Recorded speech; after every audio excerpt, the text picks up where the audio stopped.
Test yourself in the trials. Find the way through the darkness.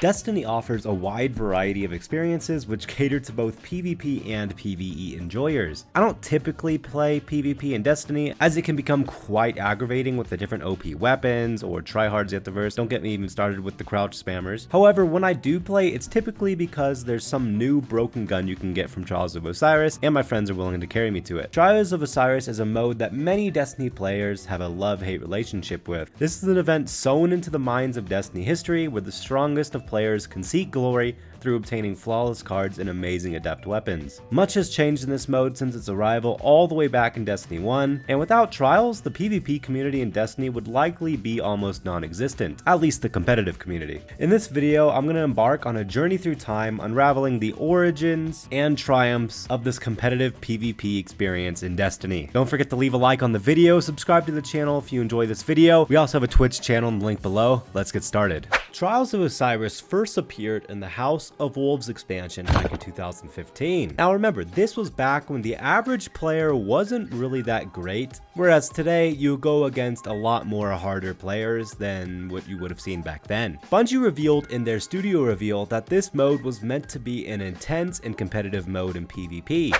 This is Bungie's new kind of, if you're really into PvP, here's your kind of like almost like a raid, but obviously not a raid. In order to enter the Trials of Osiris, you would need to assemble a team of 3 since matchmaking wasn't a thing then, or at least matchmaking in Trials. Once you lose 3 times, that Trials passage would be done and you could turn it in for various rewards based on the wins you had on that passage. If you had 2 to 3 wins, you would receive a blue package that contained Motes of Light, passage coins, and other small items. At 5 wins, you would be able to purchase the armor for that week. At 6 wins, you'd be able to get a legendary package, and at 7 wins, you would be able to purchase a weekly weapon. Then at 8 wins, you could buy a legendary package that could randomly reward you with a weapon. Finally, if your team was able to get 9 wins in a row without losing a single match, you would be able to go to the lighthouse and receive a random adept weapon and a lot more loot. Back then, getting this loot meant a lot more than it does today, because not that many players were good enough to obtain it, since you needed 9 wins. This meant if you were good enough to get a full set of Trials armor and some weapons, many players would be impressed. The first 3 years of Trials had an ensemble of loot you could obtain. It wasn't like it is now. If you were able to reach the lighthouse, you would get a random adept weapon from the 4 different weapons in the loot pool that year. Year 1 had many amazing rewards for players to obtain through Trials. You could get the Eye of Osiris exotic emblem, the Summoner auto rifle, the Scholar scout rifle, the Messenger pulse rifle, or the Jewel of Osiris hand cannon. All these weapons were really good and were certainly worth the grind. The second year had the HIC Jacet emblem, I don't know how to pronounce it, the Doctrine of Passing auto rifle, the Water Start hand cannon, the Reflection Sum pulse rifle, and the Inward Lamp scout rifle. You also had the chance to obtain an exotic armor piece or weapon,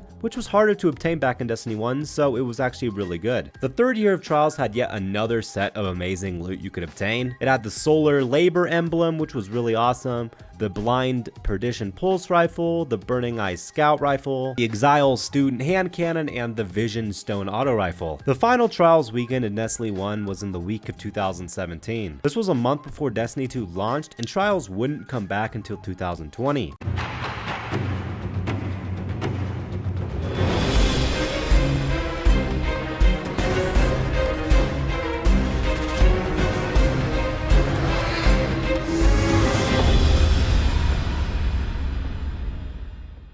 Although Trials didn't come back till 2020, the PvP community got a replacement from Bungie. In September of 2017, Destiny players got the new PvP Crucible event, Trials of the Nine. This was a 4v4 game mode compared to the 3v3 Trials mode. This replaced Trials until Forsaken was released and was replaced for Trials during the Season of the Worthy. Trials of the Nine was not match made and you had to have 4 teammates ready for every event weekend. This was very annoying for solo players who had to use looking for group forums, which were harder to find back then. Every match your team won, you would earn Trials of the Nine tokens, which could be spent when interacting with the emissary. The more wins you got, you were able to make your way further up in the reward location. If you were able to go flawless, you would hop into a portal and go to a really neat location, which is now at the end of the Prophecy dungeon if you beat it. When Trials of the Nine was put on hiatus, when normal Trials came back, the weapons from Trials of the Nine disappeared for a little bit, but they did come back when the Prophecy dungeon came to Destiny 2. Many players weren't a fan of this event since double double primary was still the norm since shotgun snipers and fusion rifles were in the heavy slot until the Warmind expansion. So for the first year and a half of the Trials of the Nine, many players just didn't enjoy PvP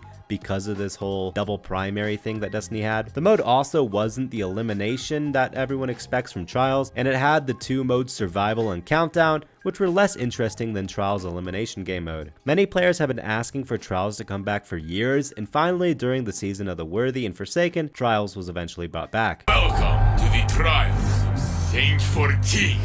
Ha! A joke. Here we go!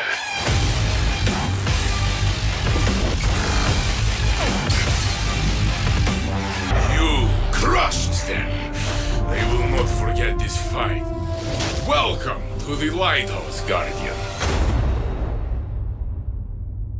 In 2020, many PvP players were in need of something new to revitalize the PvP experience. This year had an Empyrean Foundation event, which was centered around the community donating their polarized Fractaline to help rebuild the lighthouse and have Trials return. 2020 saw the return of Trials during the second week of the season. The original elimination mode was back, and with it came a remastered version of the Burning Shrine map in Destiny 1. Trials also had the Whistler's Whim bow, Forgiveness sidearm, Burden of Guilt fusion rifle, and the Inquisitor shotgun, which were all in the loot pool for the next few months. The community was a bit upset though with the low amount of adept weapons in the loot pool for going flawless, but overall it was pretty good. You had the Scholar's Scout Rifle, the Exile's Cursed Fusion Rifle, and the Tomorrow's Answer rocket launcher for the first week of Trials. Trials was back, and with the occasional weekend where Iron Banner was present, PvP finally got the mode that was missing in it. However, there was one problem when Trials returned, and it was the vast amount of cheaters who came playing the mode. The new weapons that could only be obtained through going flawless brought many new cheaters, either wanting the weapons for themselves or carrying people who would pay them for the wins. Even the world's first Trials flawless team was a team of cheaters. Another problem was the new subclass Stasis, which was added in the same time as Trials and was stupidly broken in PvP and was overused in Trials. The first 1 to 2 years of Trials return had a massive cheater problem since Bungie took forever to implement a decent anti-cheat. During Season of the Lost in 2021, about 1 to 2 years after Trials was reintroduced, Bungie finally brought a new update and revamped Trials by adding a new anti-cheat and banning many cheaters. Another way Bungie prevented cheaters was by locking Trials behind a paywall. The only way you could play Trials after this update was by purchasing the most recent season. This got both negative and positive feedback. Tokens were also removed from Trials, and the entire loot system was changed. After this update, the Trials community had a massive boost. The average weekly Trials players went from around 100 to 150,000 to over 700,000. This update was needed for Trials. However, with the large amount of love Trials gets, there is an also equal amount of hate. Many players complain about certain guns being the only guns used in Trials because they're meta, but they honestly kind of forget about how broken Vex Mythoclast was in Destiny 1 Trials. Both Destiny 1 and Destiny 2 have had weekends where certain guns were meta, and that's honestly just PvP in most games.